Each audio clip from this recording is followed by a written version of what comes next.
how to fix iPhone screen is black but still works. So let's get started. Firstly, download the TenorShare Reboot app on your Mac. Connect your iPhone to your Mac using an Apple certified Lightning cable and unlock the iPhone if it is possible. Now open the Reboot app and click the Start button on the app's home screen to start the iOS repairing. Here, choose and click the Standard Repair tab. Make sure not to choose the Deep Repair method as you will lose all your iPhone data if you do so. If the system does not recognize your iPhone, make it enter the recovery mode. Once the iPhone is in recovery mode, the system will recognize it. Now simply click the download button and the app will start downloading the latest available firmware available for your iPhone. Wait until the app downloads the firmware. Once the download completes, click on Start Standard Repair to begin the process. Be patient while this standard repair process is in progress.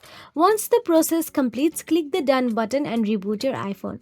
So that is it. If you found this video helpful, please like, share and subscribe, and thank you so much for watching.